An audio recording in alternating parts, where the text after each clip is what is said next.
the hardest things are really when things go wrong, when you don't take good enough care of yourself. So either when your blood sugar goes really low or when it goes really high, because it doesn't matter who you are, it doesn't matter how good you are at taking care of yourself, it's going to happen at some point in your life. And it's awful. It really is, because if you go high enough to go into ketoacidosis, I've only done it like twice in my life, but both times I ended up in the ICU.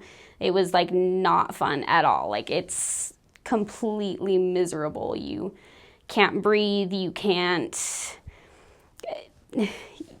barely move, you're just like throwing up constantly, the world around you is spinning. It kind of feels a little bit like being drunk, except for constantly, and you can't get rid of it. There's nothing you can do to help yourself.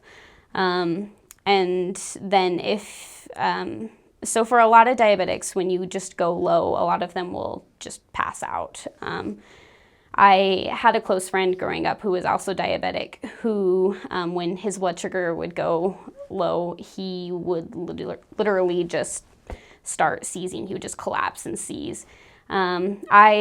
It really depends on your genetics. I tend to like have a little bit higher of a tolerance. So if my blood sugar goes low, I tend to be still a fairly functional human being, to the point where I can go get myself food and stuff to take care of myself. But at the same time, if I like am asleep and my blood sugar goes low, then I just won't wake up.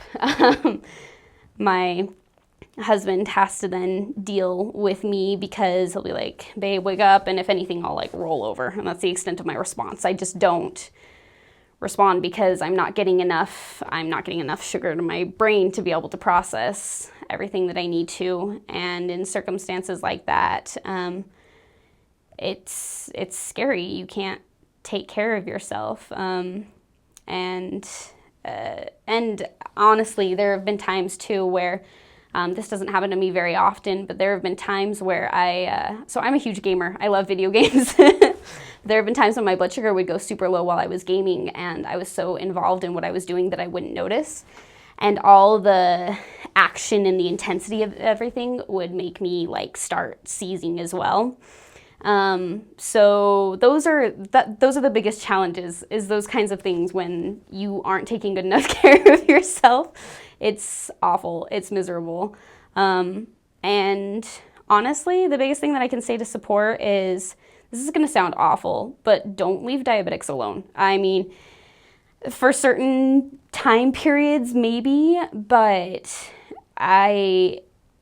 whether you're like in college or whatever, you need to make sure somebody always has your back, because there may be a time when you can't wake up one morning, or there may be a time when you're in ketoacidosis and you can barely function because you are throwing your lungs up and you can't get yourself to the hospital. You can barely see straight in front of you. You need to make sure to always have somebody that'll be able to take you to the hospital. It'll be able to shove food down your throat, basically. There's actually these things, I actually forgot to mention this during the treatment question that you asked me. They're called glucagon shots.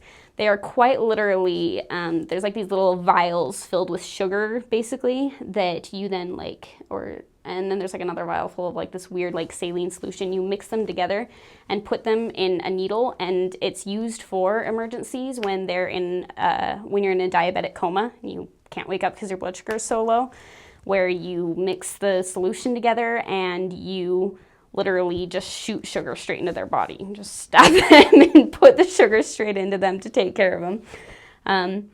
So I mean, obviously, if you're in a comatose state, you can't do that yourself. So it's always good to go through, like, if there's a loved one that's close to you that has diabetes, to go through training on how to either coax diabetics into eating stuff if their blood sugar's low, or to learn how to give the glucagon shot, or both preferably, and to, once again, just always have their back, because you don't know when they're not going to be able to take care of themselves.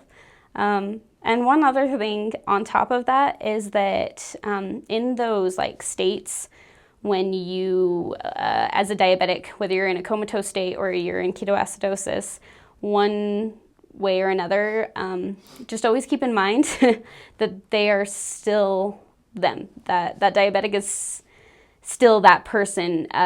Even if they're having a seizure, the way you treat them, they'll remember. My husband sometimes hates it because he'll like get frustrated at me sometimes when I am in a low because my brain isn't working properly, so I won't want to eat. I'll like try to refuse the stuff, and he'll get frustrated with me because he's like, you need to take care of yourself. And when I actually come out of the low, I'll be like super angry at him because even though your brain isn't fully functioning, the way you treated diabetic during that time period, I guarantee you they will remember, and it'll come back.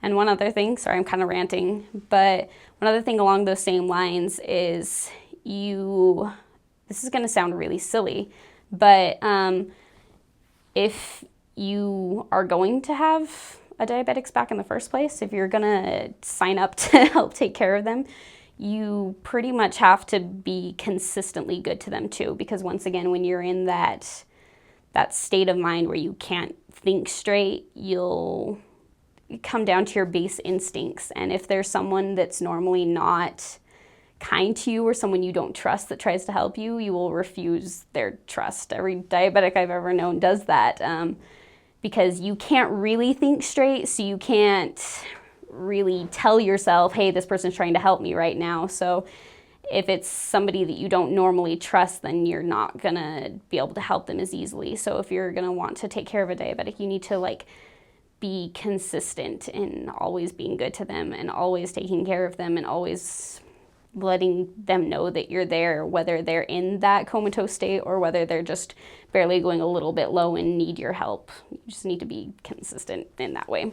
So carb counting is always nice. So if you ever have like prepackaged foods, always make sure that you keep the labels because they'll always have the total carbohydrates listed on it.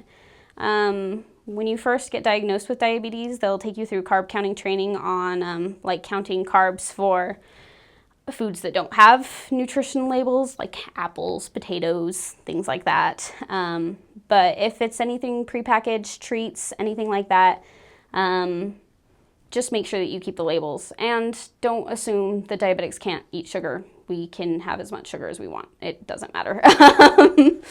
We just need to make sure to give ourselves enough insulin. So it's the nutritional labels that matter, and it makes all of us upset when you insist on only giving us sugar-free stuff because it doesn't taste nearly as good.